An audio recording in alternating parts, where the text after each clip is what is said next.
في يونيو من عام 1989 وقبل مباراة ميلان وروما في ملعب سان سيرو في إيطاليا، كان أنطونيو دي فالكي قادما من روما مع 3 من أصدقائه لمؤازرة فريقهم روما ضد ميلان الممتع مع ساكي.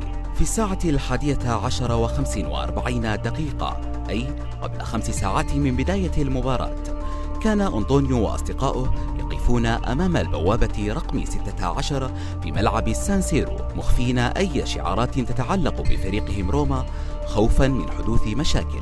في الوقت نفسه كان هناك مجموعة من مشجعين ميلان وعددهم 30 شخصا بانتظار أي مشجع لروما من أجل خلق المشاكل. تقدم واحد من 30 مشجعا لميلان نحو أنطونيو وأصدقائه، واختبأ البقية خلف جدار، وسأل مشجع ميلان أنطونيو: هل معك سيجارة؟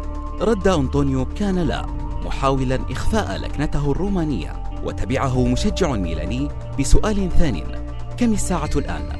قال أنطونيو: 11:55.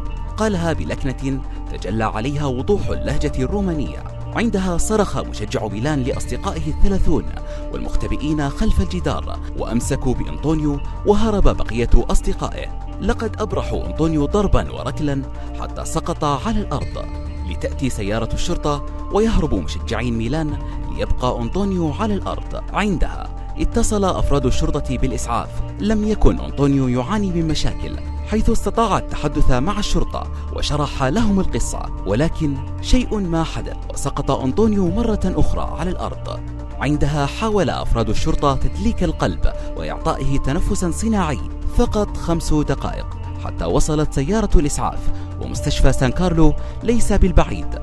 وصل أنطونيو للمستشفى وأعلن الأطباء وفاته فورا. التشريح أثبت أن أنطونيو دي فالكي كان يعاني من عيب خلقي في أحد شرايين القلب، وأن أنطونيو مات نتيجة الخوف وليس بسبب اللكمات والضربات. أدانت المحكمة فقط لوكا بونالدا البالغ من العمر 20 عاما بالسجن 7 سنوات، أما البقية فتم الإفراج عنهم لعدم كفاية الأدلة. بعد جلسة الاستئناف تم الإفراج أيضا عن لوكا بونالدا ومعاقبته فقط ب5 سنوات من الأعمال الشاقة. تقول والدة أنطونيو وهي ترتدي ملابسها السوداء حزنا على ابنها البالغ من العمر 19 عاما فقط: لم تكن عدالة، كان عليهم أن يدفعوا الثمن لأنهم غير قادرين على إرجاع ابني أنطونيو من جديد.